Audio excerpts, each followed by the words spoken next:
an important meeting on GST. Shereen, take it over. Well, this is what we've been reporting, guys, right through the last few days, that the GST Constitutional Amendment Bill, which now is a confirmation, will be taken up in the Rajya Sabha tomorrow.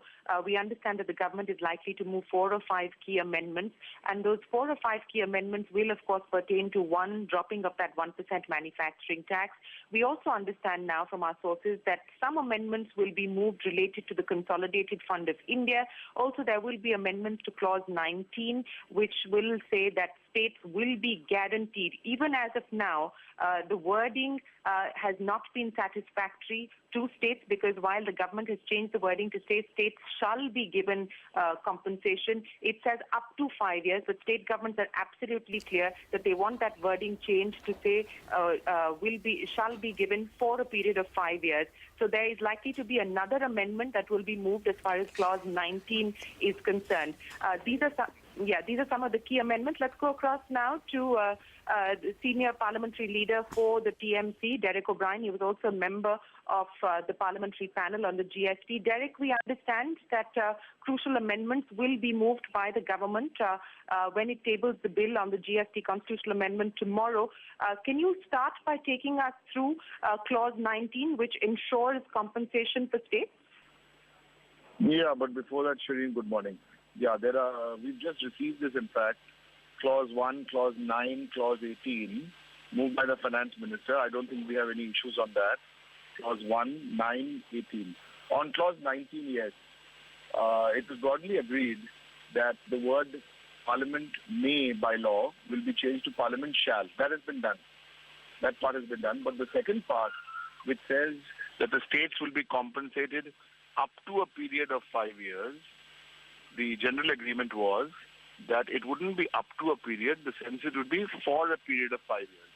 And my understanding is that between the meeting last night, this is a drafting issue, and I'm very confident that since the Finance Minister, Mr. Jaitley, has already agreed broadly with the empowered committee of ministers, that this also would be done. Because the sense is that the states will not be compensated up to 5 years, but will be compensated for 5 years. So if that's in, maybe the Finance Minister will move another amendment today, and then we're all set for tomorrow to discuss this and pass this constitutional amendment bill. In fact, I also want to share with you that my party has issued a whip to have our members there to be present and voting. Okay, your party's issued a whip. So, Derek, you expect another amendment to Clause 19 to say that states will be compensated for a period of 5 years and not up to a period of 5 years, which is the current GST constitutional amendment draft. I also want to just go over, for the benefit of our viewers, for some of the other key amendments. You talked about Clause 1. You also talked about Clause 9. Can you take us through what those amendments are? Shereen, whatever I have to say, I'll finish it off in 1 minute. Otherwise, you're going to get me late for my meeting in the morning. So okay, quickly. The first clause is just a numbering. There's not a big deal. There's just a number. And the clause number 9 is the important one. Clause number 9, on page 3 after line 23, these ones refer to the money being transferred to the Consolidated Fund of India.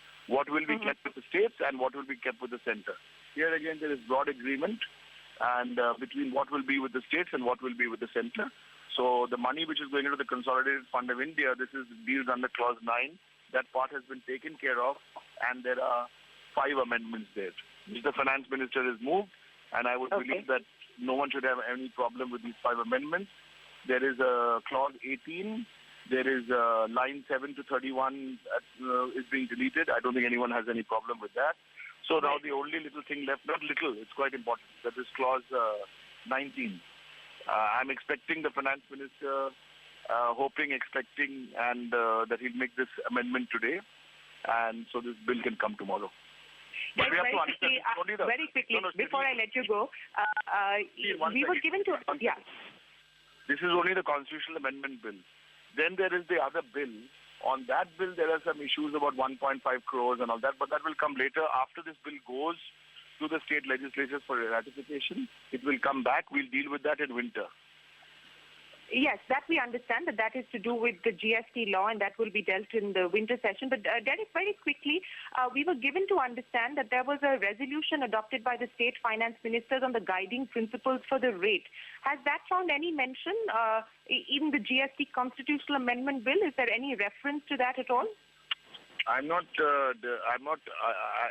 know if that is there, but I'm only referring to the this document which has been received by 230 odd Rajya Sabha MPs. I'm only talking to you from that document because I cannot speak to you as a member of the select committee. I'm not authorized to do that.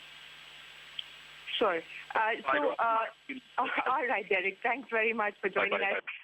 Appreciate you joining us. That is Derek O'Brien, MP of the Trinamool Congress. Very, very key. The amendments, giving us details of the amendments that have been proposed and moved by the government as part of the GST Constitutional Amendment Bill. Some amendments, 4 or 5, dealing with the Consolidated Fund of India. Clause 19 that deals with the compensation will perhaps have to be reworked yet again because states are still unhappy with the language which says up to 5 years, and that perhaps will now be a further amendment that the government will need to bring in. Of course, this is going to be a story that CNBC TV 18 will continue to track. The bill now for passage and tabling in the Rajya Sabha on Wednesday.